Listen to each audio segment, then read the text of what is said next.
And so just in case, if you're here live in Facebook, that's awesome. If you can't stay the entire time, that's okay. If you are part of our Facebook group, you can go back and watch the live replays. Just go back to your news feed and click on the link, and it'll play directly there for you.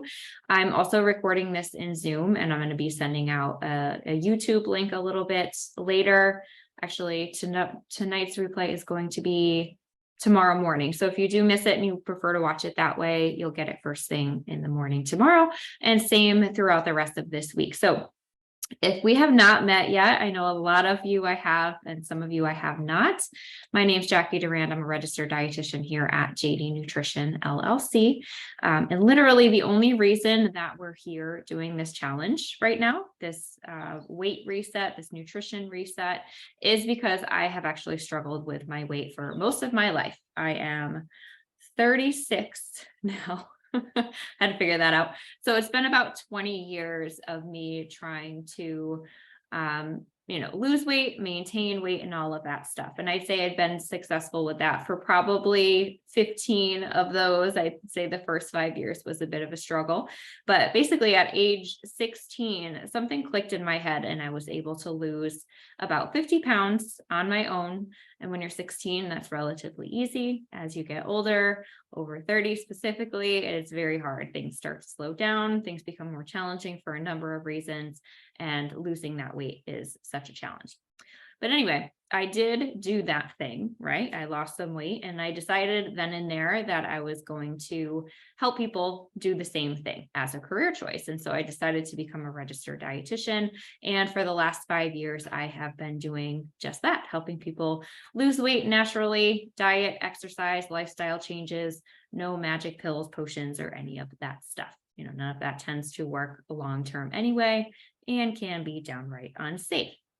So I do that with programs like this. So this is a free challenge that we're doing. I also run the Ditch the Diet online program as well. And so we're working on those weight loss solutions every day over there. So I created this challenge specifically to help you jumpstart your program, right? So many people come to me just feeling so fed up and so lost and hopeless as to what to do next. So they've dieted most of their lives, have varying success with different types of programs, but inevitably regain the weight and then some, and are just stuck, right? So they don't really know where to go from there. Nothing has seemed to work, right? So this challenge is really here so that we can stack up some quick wins, get that confidence back, and help you push forward on your goals. So of course, you're not going to lose all the weight you want to lose in 5 days. So we'll talk a little bit about your long-term strategy as we go through this week. But I wanted to just quickly go through, since it is day one, go through exactly what is entailed in the program.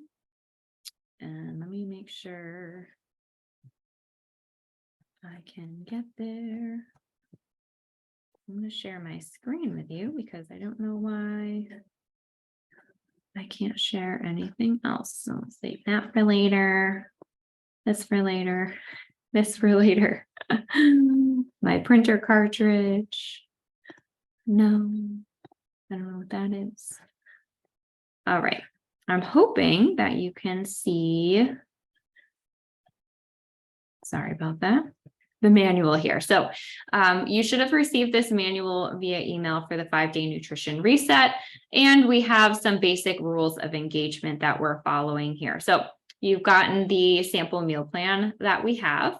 But first, number one is setting your purpose and your commitments here. And so this goals and commitments is really a big part of the mindset for losing weight going forward. So make sure, even if it feels a little silly, a little awkward, make a commitment to yourself for just these 5 days, what you want to accomplish, and go ahead and commit to that. I'd love to see you also post what those commitments are in the group as well.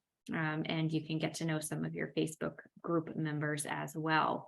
Now, number two, we are following the sample meal plan that I provided for you. And so on that sample meal plan, hopefully this is going to be tabbing over with me here. we have this basic setup here. So you'll notice that each day there is a breakfast, lunch, and dinner option. Just know that you can repeat any of these as you go. So don't feel like you have to try something brand new for 3 meals every day. That's a lot of cooking, and I don't expect you to do that. So even if you have got all the ingredients for all this stuff, don't feel like you have to be tied to that. So if you really like the oatmeal cookie smoothie, for example, you could repeat that all week and do just fine. Okay. So there's that. So I do challenge you to only create meals from that sample meal plan. So trying some different things, working on that meal balance and stuff that we'll talk a little bit more about today. And now you may be wondering, since there's only breakfast, lunch, and dinner on here, what happens in between? So if you do get hungry, which we're going to talk a little bit more about meal timing today, what I would challenge you to do this week is choosing only fruits and veggies for your snacks in between. So get a good bag of baby carrots, cherry tomatoes are in season right now. Any sort of fruit that you want to have, make sure you stock up on that stuff and have it available. So there's really no limit to how much you can eat on this challenge, because everyone's calorie goals are going to be a little bit different. So just eat to that satisfaction and challenge yourself just to stick to that framework for this week. Now movement. So the goal here is relatively open for interpretation, right? So aim for 30 minutes of movement each day. So many of you may be starting from a place of being really sedentary, and others may be regular gym goers to begin with and are already making a pretty good progress in that department. So depending on where you're starting, I want you to challenge yourself. So maybe you're already doing 30 minutes of movement a day now. Maybe that challenge could be trying a new workout, increasing your intensity. Maybe you've been walking for 30 minutes a day, so picking a hillier route, picking up the pace, things like that. And if you're really just getting started with movement, this can be anything as well, right? So 30 minutes could just be some gentle stretching. It could be going out for a walk. It could be splitting up that 30 minutes into 2 or 3 different doses during the day. Okay, so wherever you're starting, I want you to challenge yourself without totally overdoing it. So if you're completely sedentary right now, don't just go over to your local gym and start working on machines that you're not comfortable with, right? I want you to challenge yourself within reason here. Number 5, drink half your body weight in ounces of water each day. And so if you weigh 150 pounds, 75 ounces, 200 pounds, 100 ounces, I would try to cap that around 100, 125 ounces. That's about a gallon of water. So unless you are sweating profusely during the day, anything beyond that is probably going to be a little bit too much. And just know that as your body adjusts to more water in your system, it may feel like a little bit too much for the first few days. And if you continue to feel that way after 5 days, I would suggest coming down a little bit. But your body will just, start flushing some extra water out, like, hey, we don't need all this, and then realize that it will. Okay. So just take a few days to get used to that. Number 6, use a food log to record everything that you eat. So I did provide a template down here at the end of your manual, but you can also use MyFitnessPal. And that's going to have a lot more capabilities for figuring out what your long-term strategies are going to be for weight loss too. So if you can use the app, I do suggest using the MyFitnessPal app. And I know there was a question in the group earlier about whether the meal plan items are set as recipes in there. They are about 50% right now. So I thought that was a fantastic idea. And so earlier this morning, I started adding those in as recipes. So when that is finished, I'll post a note in the Facebook group for exactly how to do that. And I'll put it on the follow-up email that you'll receive if you're watching the replay. Okay. Let's see. So food logging, number 7. Accountability really helps with the buddy system. So if you have somebody that is doing this along with you, it definitely increases your odds of finishing the challenge and then coming up with your plan going forward as well. So we are on day 1, but it's not too late. If somebody does want to join, feel free to invite them. You can directly add them into the Facebook group and I can approve them that way. And I'll put the link for signing up for the that ding just lost my attention. I'll put the link to put your email in to get the manual and everything. After the call today finishes in the live video recap, I'll send it in there. And now number 8 is largely optional, but it's really in your best interest to repeat some of these recipes and especially utilizing some leftovers. So if you're making dinner tonight, for example, that can also be your lunch tomorrow. And that just streamlines the process, not only for today, but as we start talking about meal planning a little bit later in the week, it's going to make a lot more sense to do that to save yourself time along the way. Okay, so that's the general gist of the program. So if you do have any other questions about that, feel free to post it in the group, or you can send me a DM if you do have a more specific question. Okay, so I'm going to stop sharing here. And hopefully you can still see me at least. I'm just going to pause and see if from Facebook I can see any questions coming through. Nope, nothing as of yet. But yes, if you do have questions about anything, feel free to post it. If you're here live, post it in the Facebook live feed and I can answer as we go. But what I want to do now is go through our topic for today. So once again, if you can't stay, I'm expecting this to go probably another 20-30 minutes or so. Feel free to come back to this or watch the replay a little bit later. But each day this week, I'm going to be doing some additional training to explain why some of the recommendations I have are in place, right? None of that is just, just for the sake of challenging you on something. It's all building towards something. So let me share my screen once again.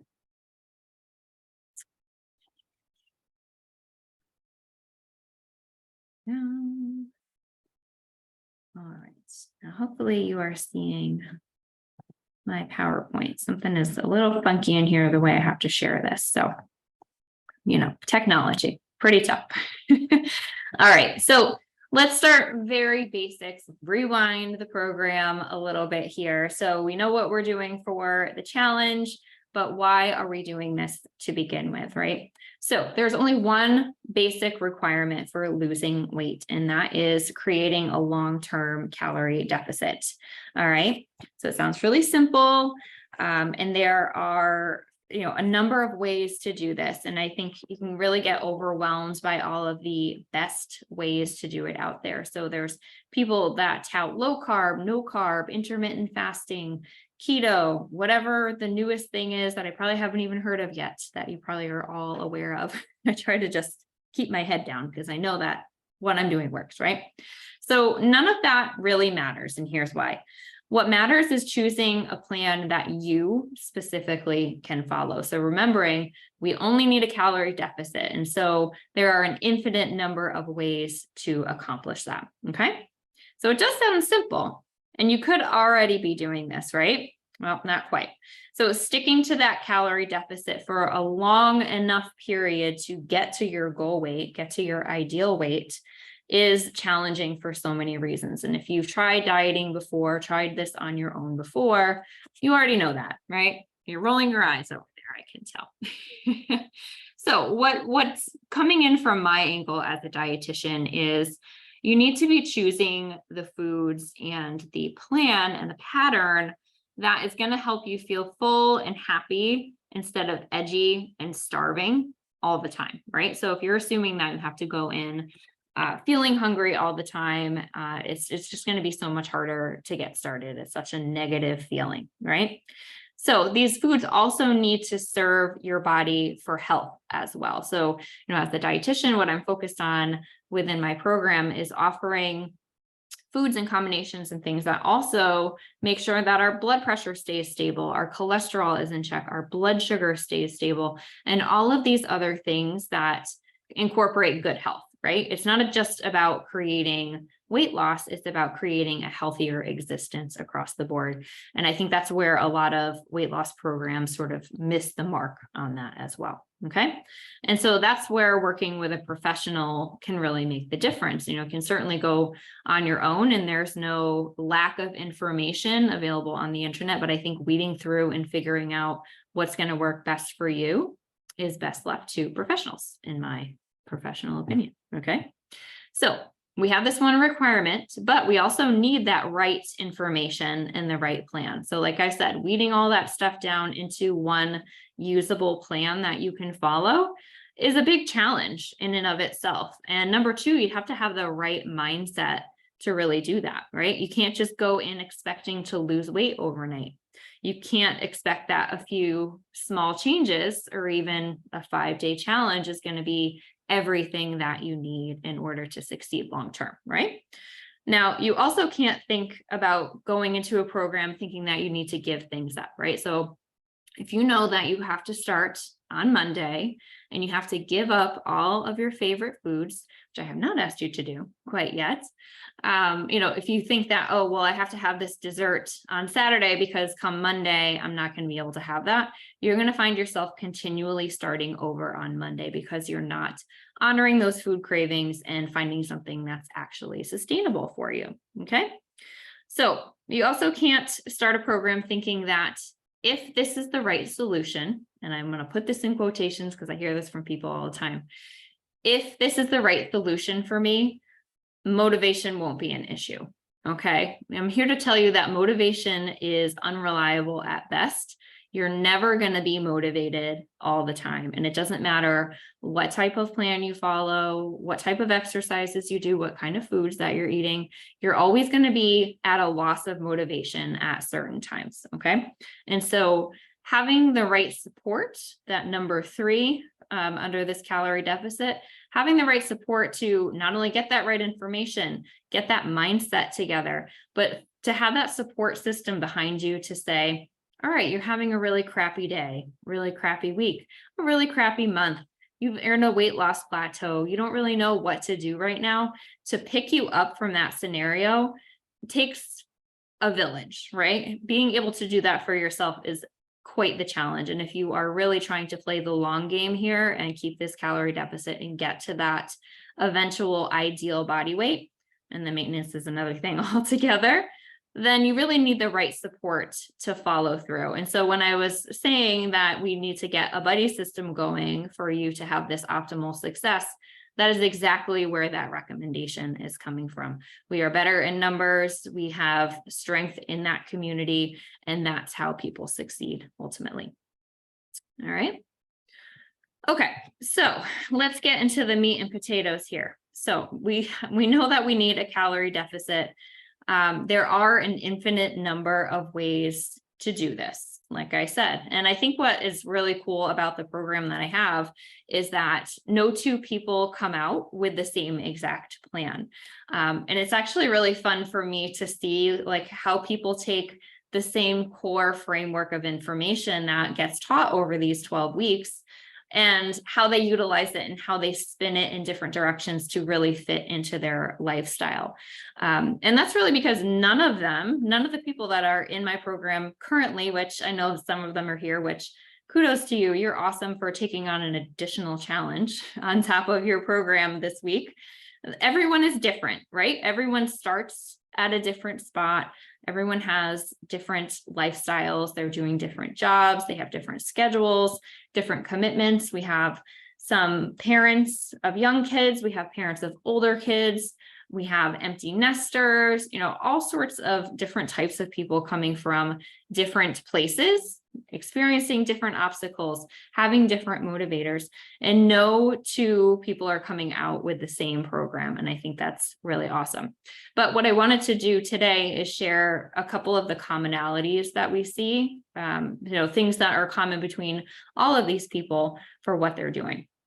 And so today we're going to focus on the when and the what. So let's talk about when you eat matters, right? So generally, I recommend eating something every 3 to 4 hours. And this is a blood sugar chart to help you understand that. So never mind the fact that we're comparing like diabetic versus optimal blood sugar. Just know like your blood sugar is going to go through higher highs and lower lows if you're diabetic. But if you look at the pattern that both of these make, you see the same pattern, right? So right after breakfast, it's just starting down here on this end, looking at the green line, you're pretty stable up till breakfast. You see a little bit of a spike in your blood sugar. And so the food that your body is breaking down releases these blood sugars into your bloodstream, which is your body's primary source of energy. So when you eat breakfast, you get a nice little boost, and then that energy slowly dissipates, gets used, and then you hit these little lows here. And so these lows, which I highlighted this one a little bit further down, this is a key time when most people are really struggling here. This low is the period where your energy starts to dip to nothing. Your hunger really starts to rev up right there. And I think more than right before lunch, that period between 2 o'clock and dinner time, so 5, 6 o'clock, is the worst for people. So if you've experienced that ravenous hunger, that dip, that want to just take a nap under your desk sort of feeling there, that is your blood sugar dipping. Okay. And most likely you've gone too long without eating. And so if you try to adhere to this 3 to 4 hour schedule throughout the day, you tend to avoid that really low, avoid that ravenous hunger, avoid that energy dip, which makes it easier to stick to a calorie deficit. So if you're already getting into a calorie deficit and giving your body a little bit less than what it needs, avoiding that period is going to make that sustainable long-term. Okay. And so all the meals that we have set up when we talk about breakfast, lunch, and dinner are balanced in a way that makes sense. And we'll talk about that next. But let's just keep going on this 3 to 4 hours. So just think about what your schedule looks like now, and try to plan where your breakfast, lunch, and dinner would be. And this is going to look a little bit different for each one, but I'll give you an example. So my day today, it's going to be a little flexible, got a lot of things going on. But breakfast today was about 7. Lunch, I had about 1 o'clock. So there's about a 5-hour gap in there. So somewhere in between, I think it was like 10:30, 11 o'clock, I had a snack in there. And guess what? I'm following the challenge too. So I had an apple. Okay. So I had an apple in there. That tended to carry me through right up until lunchtime. I was hungry for lunch, and that was fine. We are approaching this death hour right now. Come 3 o'clock, we're all going to be sleeping under our desks. So if you need a snack around this time before dinner time, that may make sense as well. And then feel free, if you need something else before you're going to bed, absolutely. I hear so many people saying, oh my gosh, I can't eat past 7 p.m. If you're hungry and you can't go to sleep, would you please eat something? Please. Okay. So if you're eating dinner at 5 o'clock, but you're not going to bed until 9 or 10, that 3 to 4 hour window has already passed and you're going to be trying to go to sleep with nothing. Okay. So keep that in mind. If you do need something, please eat. All right. All right. So now let's talk a little bit about the balance of the meals that were put together.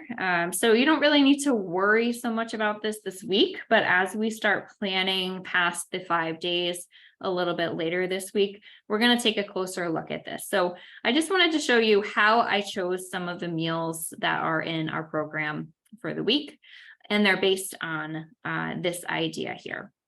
So let's see. So this chart here that you see may look pretty similar to the MyPlate guidelines set out by the USDA. And so if you want to Google that, you can check that. And it basically includes all 5 food groups. But what I've done is simplified this a little bit. That's more in line with weight loss and aiming for a low calorie deficit. Okay. So what we're aiming for here, whenever we're planning meals, is a half a plate of veggies, a quarter plate of some sort of lean protein. So that can be like chicken breast. We've got shrimp on the meal plan this week. Edamame for vegetarian options as well. That can really be a lot of different things. Okay. And then we've got a quarter plate of carbs. And so this is where things change a little bit versus the MyPlate guidelines, because we're trying to keep the carb levels in check. We're not going fully low carb, as they say, anytime we're working with a weight loss plan necessarily. But we're including things like grains. We've got our starchy vegetables like potatoes. We've got fruits lumped into that category as well. Okay. And that just helps to keep those higher calorie things, those things that we tend to eat in bulk and tend to crave, down to a smaller area on our plate. And so if you were to simply take any meal that you've created. Just think about yesterday, for example, what you had for dinner. If you were to rearrange those components onto your plate, were they in these areas, in these wedges, right? So most people tend to eat way more carbs than anything and way less veggies. It's pretty typical. So even if you were to just adjust those things with meals that you eat often, it changes the entire balance of your meal, not only to include more vegetables, but we're including more fiber, we're including more protein than most people eat as well. And those things are hunger curbing components of your meals. And so just making a small swap like this can really make a big difference. Okay. And now, so if you were to look through your meal plan and take a look at the lunch and dinner options specifically, they pretty much fit this bill. And so as you're serving yourself these meals throughout the week, just try to keep this balance in mind. And so if you are adjusting a couple things, I know if you're here from the program, you are probably using MyFitnessPal pretty regularly and working on that calorie deficit.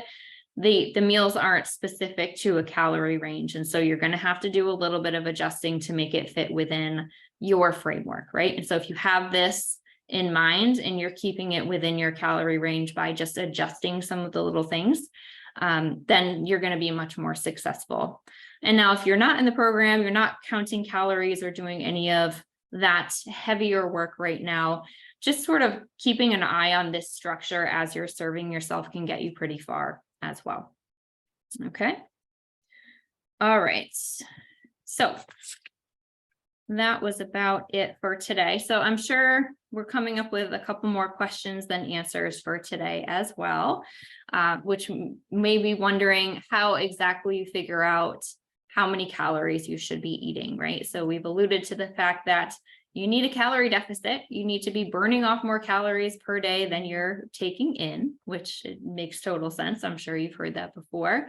We've also heard that, counting calories can be a good thing, but how do you know exactly how many calories you need? We're going to go into a little bit more depth in that tomorrow, just in terms of portion control and this balance and continuing that discussion. But just know there are lots of different calorie calculators out there.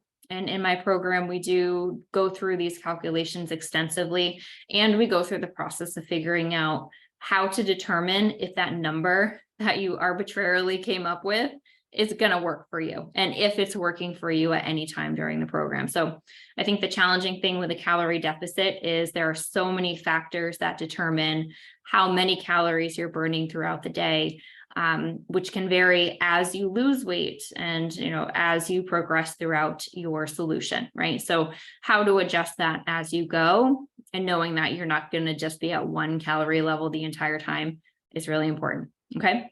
So we'll talk about that a little bit more tomorrow. But in the meantime, take the meal plan that we have for today. You can adjust with that structure in mind. So if you already have a good calorie goal going, maybe you're in a good groove right now in the program, yay, that's awesome. But if you don't, you can use that structure just to help to make sure that the meals that you're creating are filling. And if you're worried about being hungry, you can always eat a little bit more. What I usually suggest is just serving yourself what that structure is and what the serving size is on any of the recipes. Wait about 20 minutes or so. It takes about 20 minutes for your stomach and your brain to get on the same page in terms of deciding if you're still hungry. And if you are still hungry from there, maybe have an extra serving of the veggie, or have an extra snack, so fruit or veggie for that, and try that first. If you find that you're really, really hungry, you need some additional protein and an actual additional serving. Once again, it really depends on the meal that you have. So you'll notice there's varying calories on each of those two. And depending on what you actually need as an individual. So what I need calorie wise and what you need calorie wise are probably different. And so we can't cover all of that in a 5-day meal plan. Okay. So just keep that all in mind. But if you can focus on this balance and focus on this this time frame, I should say, you can really help to curb your hunger and lessen calories in your diet as is. Okay. So that is it for today. So we went over the challenge rules and some of the basics of how this meal plan came together and how the challenge came together. If you do have any questions, we have this group specifically on Facebook, so you can go there and ask questions at any time. I saw a lot of awesome posts in there about meal prep and asking questions and all of these other things already this morning. So I'm really happy that you guys are excited to get started. So feel free, anything you want to post in there, please do. Tomorrow, once again, we're going to talk about portion control some more meal balancing tips, and really help you to adjust these meals to be satisfied over these next 5 days as well. So I'll be back live tomorrow at 2:00 here in the group. That's Eastern for those of you not in New England. And I hope you all have a fabulous rest of your day. And yeah, we'll see you tomorrow. Bye, everybody.